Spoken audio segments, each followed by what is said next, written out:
This is Real News Media TV, coverage you can trust. Please like, share, subscribe, and hit the notification bell. Select all for daily news updates. Good evening, my Real News Media TV family. Welcome back to the channel for another news update for September 16, 2023. And in the news this evening, Westmoreland bus driver fatally shot while loading vehicle. A popular bus driver was shot dead moments before he could load his vehicle in Hendon, Savannah Lamar, Westmoreland, early Saturday morning. The deceased has been identified as 50-year-old Clive Grabber Atkinson from Russia in Savannah Lamar. Atkinson is said to have plied the Savannah Lamar to Montego Bay route for several years. Reports indicate that Atkinson parked his bus as he usually did and leaned against it when he saw three men on bikes with their firearms approaching him. Atkinson reportedly tried to run, but was shot in the foot and fell. The men reportedly then continued to shoot him several times in the head before escaping. He was rushed to the Savannah Lamar Public General Hospital, where he was pronounced dead. Atkinson's mother, Venice Blake, told the news that her son was not a troublemaker. He was a good person. He gives no trouble, the distraught mother said. Blake added that this is the third son she has lost in a short span of time. This make 3 boys I have over Doyle's funeral cemetery. After the first one passed away, the other son was crying, and as if he had pressure. Doctor said like a vessel burst in his head, the mother said. Investigations are ongoing. Falmouth mayor urges robot taxi operators to get regularized. Mayor of Falmouth and the chairman of the Trelawney Municipal Corporation, Councillor Colin Gager, is boasting that already the recently opened Falmouth Transportation Center is yielding a significant reduction of traffic congestion in the capital. Gager at the same time is also encouraging robot taxi operators to get regularized and utilize the facility. The facility was opened on Friday, September 1, following an approximately $20 million upgrade. On my way into the Water Square in Falmouth Thursday morning, I could see the police and transport authority doing their duty because there were those who were trying to disobey, not the red plates. I believe the robots are still on the road. We will have to encourage those who are doing the robot to get regularized. Make sure that you regularize your operations to take passengers to and fro. Make sure you are well insured and organized, because if an accident should happen, there is no way for the passengers to receive help from the insurance company, because you aren't supposed to be on the road taking passengers, Gager warned at Thursday's sitting of the TMC. So we're encouraging you to get regularized so that you can participate. And you have to remember that it is unfair to the gentlemen who have spent their money to get their red plate and their insurance and are in the park. They should be able to earn. So ladies and gentlemen, the police are doing the work and I am very proud of them and the Transport Authority, he added. Ahead of the September 1 opening of the Transport Center, cabbies expressed a concern over inadequate shelter and other issues that needed to be ironed out at the facility. Hopeton Gordon, president of the nearly 400-member Coastal Transportation Association, which welcomed the amenities, was among those who expressed a concern that the level of shelter from the elements is inadequate. He also called for the covering of a drain that runs alongside the facility. Gager guaranteed that complaints such as the inadequate number of shelters at the facility will be addressed in short order.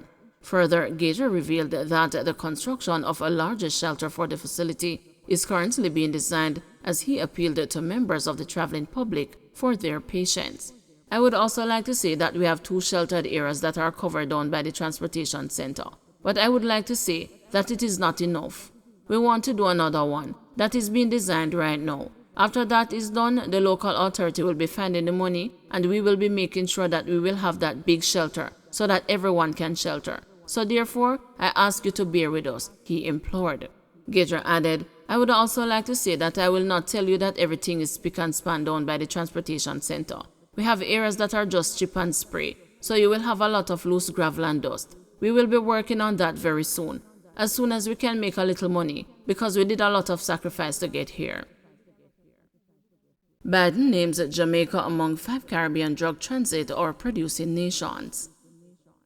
United States President Joe Biden has named several Caribbean countries among major drug transit or major illicit drug producing countries for fiscal year 2024.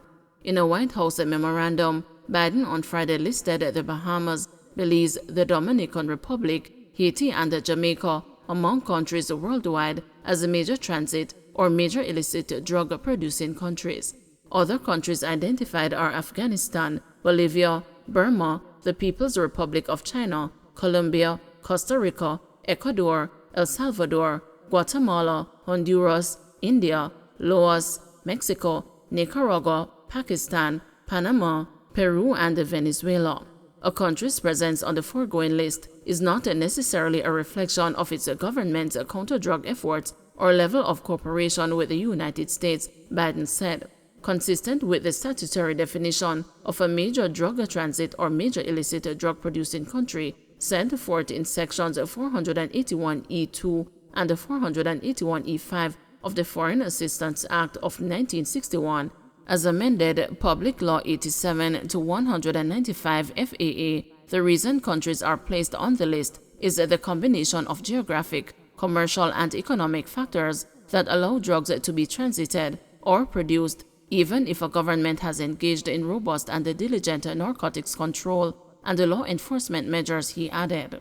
The U.S. President said the James M. Inhofe National Defense Authorization Act for fiscal year 2023 amended the definition of major drug source countries to include source countries of precursor chemicals used to produce illicit drugs significantly affecting the United States.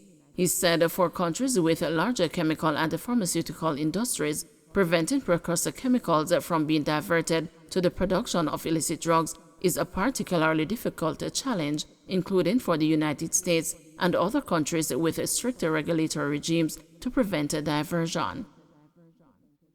Church sisters clash over man.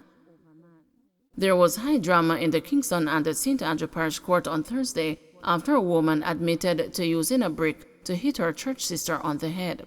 The accused woman, who works as an administrative assistant, said she attacked her now ex-best friend because she thought she was messing with her husband of 11 years.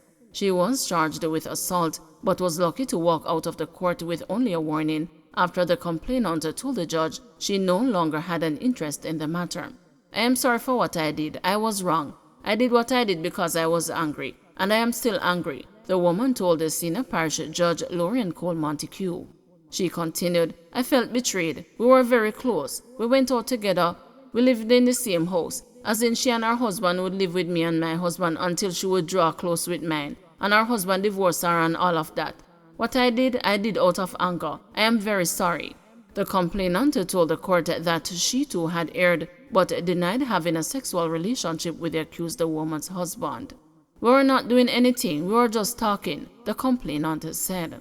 She also told the judge that she had no interest in the matter going forward. The complainant was subsequently admonished and discharged. Don't forget to like, share, subscribe, and hit the notification bell. Select all for daily news updates.